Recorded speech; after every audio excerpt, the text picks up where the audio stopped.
नितिलेश, सबसे पहले आपके पास आएंगे, बताइए कहाँ पर देख रहे हैं आप ट्रेड के मौके?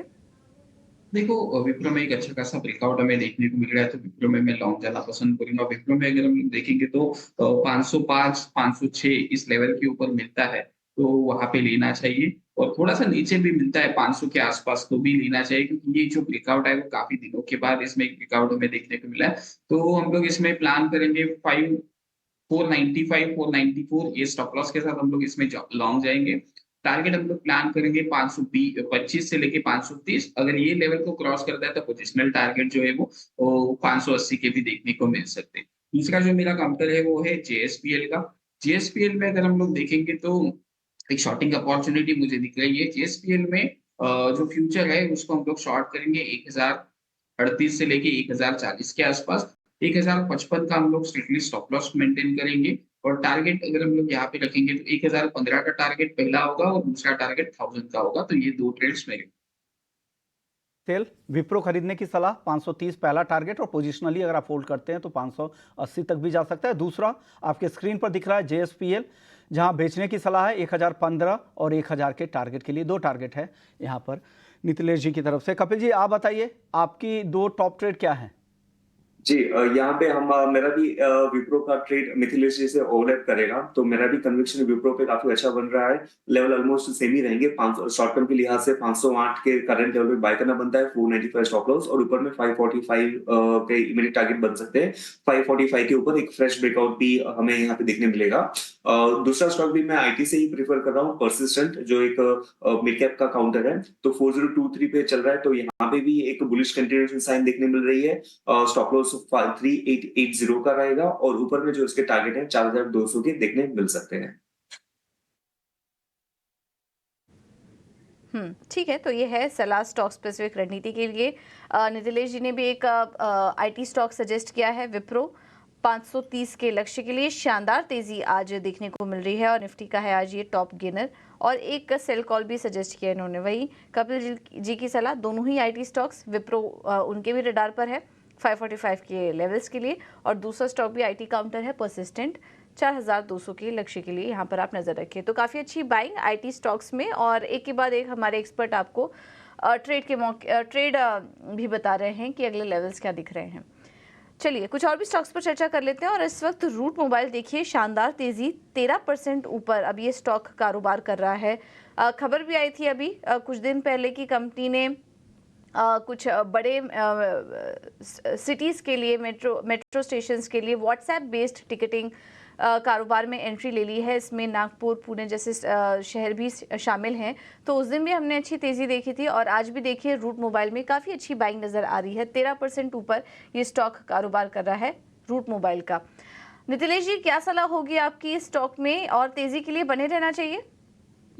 देखो ट्रेलिंग बेसिस का एक स्टॉप लॉस लगाए 1840 के आसपास का। 1875 ये लेवल अगर ये क्रॉस कर देता है तो 1950 से लेके 2000 ये लेवल्स भी क्या हो सकते हैं, देखने को मिल सकते हैं। तो 1840 का एक ट्रेलिंग बेसिस का स्टॉप लॉस लगा के पोजीशन चाहिए तो बना सकते हैं, या फिर जिनका पोजीशन है वो होल्ड कर सकते हैं। मोबाइल को लेकर ये राय, लेकिन चलिए कुछ और वायदा बाजार के कुछ स्टॉक्स पे नज़र डालते हैं। तो इंडियन होटल्स आज गिरावट दिख रही है, करीब 4.5% के आसपास की गिरावट यहाँ पर है। क्या लग रहा है कपिल आपको, इंडियन होटल्स आज कमज़ोर है 4.5%, कुछ मौके दिख रहे हैं क्या यहाँ?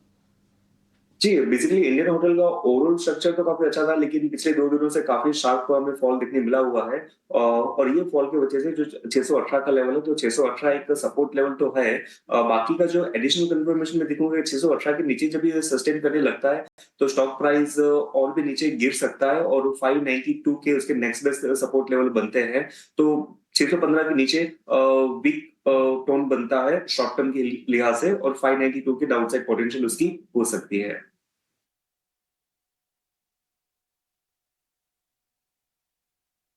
तो ये व्यू है इंडियन होटल्स को लेकर। एक और स्टॉक्स वायदा बाजार में ही, gold financing company Manappuram finance को देखिए 7% की तेजी यहाँ पर दिख रही है। आप बताइए नितिलेश जी, क्या मनापुरम फाइनेंस इतनी तेजी के बाद क्या करना चाहिए अब? देखो मनप्पुरम फाइनेंस में अगर हम लोग देखेंगे तो एक अच्छा खासा ब्रेकआउट स्टॉक ने दिया है, 210 के आसपास अभी ट्रेड करा है। मुझे याद है ये स्टॉक को मैंने रिकमेंड भी किया था थोड़े दिन पहले। तो यहाँ पे थोड़ा सा अभी के लिए यहाँ पे फ्रेश बाइंग तो मैं अवॉइड करूंगा। कंसोलिडेशन होता है 210 से लेके 207 इस रेंज में, अगर वो फिर से 211 के ऊपर ट्रेड करता है तो फ्रेश एंट्री बनेगा। तो अभी के लिए थोड़ा सा कूल ऑफ होके कंसोलिडेट करने दीजिए, उसके बाद यहाँ से एक बढ़िया मोमेंटम स्टॉक में देखने को मिलेगा। फिर ये स्टॉक 240 तक मेरे हिसाब से रुकेगा नहीं, लेकिन थोड़ा सा कंसोलिडेशन होने के बाद ब्रेकआउट दीजिए। स्टॉक को अपने रडार में रखिए, अच्छा खासा कैंडिडेट है ऊपर की साइड में जाने। पर चर्चा कर लेते हैं। और मज़गांव डॉक यहाँ पर भी आज लगातार दूसरे दिन तेज़ी बनी हुई है, 12% ऊपर है ये स्टॉक इस वक्त। और काफ़ी शानदार तेज़ी हम शिपिंग कंपनियों में तो देख ही रहे हैं, लेकिन यहाँ पर ऑर्डर मिलने की खबर से कुछ पॉजिटिव रिपोर्ट्स भी आई हैं, जिसके चलते काफ़ी अच्छी बाइंग स्टॉक में वापस से नज़र आ रही है।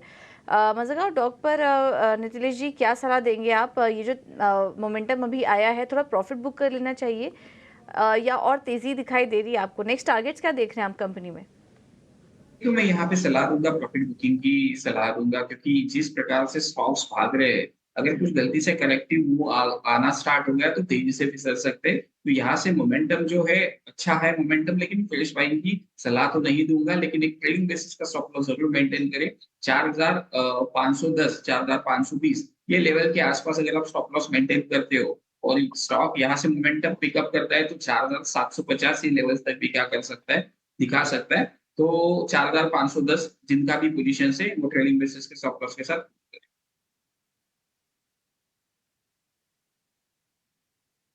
ठीक है, तो 4000 का स्टॉप लॉस लगाइए और स्टॉक में बने रहिए। और चाहे तो यहाँ पर थोड़ा बहुत प्रॉफिट बुकिंग कर सकते हैं, लेकिन होल्ड अगर आपको करना है तो स्टॉप लॉस ज़रूर लगाए यहाँ पर। इसके अलावा आज हम देख रहे हैं कि CSB बैंक में भी काफ़ी अच्छी बाइंग है, कुछ ब्लॉक डील्स भी हुई थी, उसके बाद हम यहाँ पर तेज़ी देख रहे हैं, 4% ऊपर है ये स्टॉक। इस पर एक बार सलाह लेते हैं। कपिल जी, CSB बैंक में क्या सलाह होगी आपकी? आज अच्छी तेज़ी आई है स्टॉक में, लेकिन एक ब्लॉक डील के ज़रिए, तो आप इन स्तरों पर प्रॉफिट बुक कर लें या फिर और तेज़ी देख रहे हैं आप चार्ट्स पर? जी, बेसिकली जो आज का ट्रिगर था वो एक न्यूज़ बेस्ड था और पर्टिकुलर जो स्टॉक में मूव किया होता तो 382 के हाई बनाए थे ड्यूरिंग द डे, और 382 इसका हाई लेवल मींस एक रेजिस्टेंस लेवल था और वहां से हमें स्टॉक फिसलता हुआ भी देखने मिल रहा है। तो ऑफ कोर्स शॉर्ट टर्म का नजरिया होता है तो प्रॉफिट बुक कर सकते हैं, क्योंकि जब भी आपका ट्रेंड सेट होता है तो ब्रेकआउट आपके ज्यादा सस्टेन नहीं होते हैं। तो बेशक 368 के लेवल के यहाँ पे प्रॉफिट बुक करना बनता है शॉर्ट टर्म के लिहाज से। अब चलिए आगे बढ़ते हैं और वक्त है ऑप्शन की रणनीति जानने का, और हमारे अगले सेगमेंट का वक्त है ऑप्शन के चैंपियन।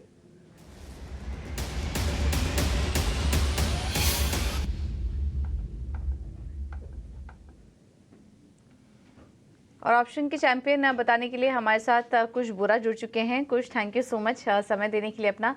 बताइए क्या रणनीति होगी आपकी तरफ से? जी हाँ, सबसे पहले very good afternoon to you. Well देखिए, हमें लग रहा है ग्रासिम के स्टॉक में यहाँ पे एक अच्छी खासी तेजी बनी हुई है। इसमें अगर आप देखें तो open interest buildup next series के लिए भी काफी अच्छा बना है।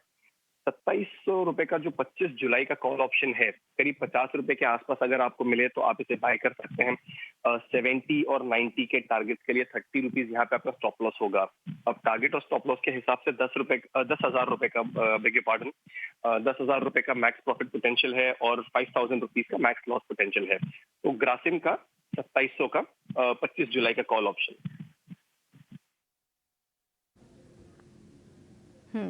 ठीक है, थैंक यू खुश आपका ये रणनीति सुझाने के लिए। तो ग्रासिम इंडस्ट्रीज 3% ऊपर है आज, 2700 की कॉल यहाँ पर खरीद सकते हैं। इसमें अधिकतम मुनाफा 10,000 का हो सकता है। तो सीमेंट शेयरों में भी एक्शन बना हुआ है और इसमें इस वक्त ऑप्शन के जरिए ग्रासिम पर मौके दिखाई दे रहे हैं, इस पर आप नजर रखिए।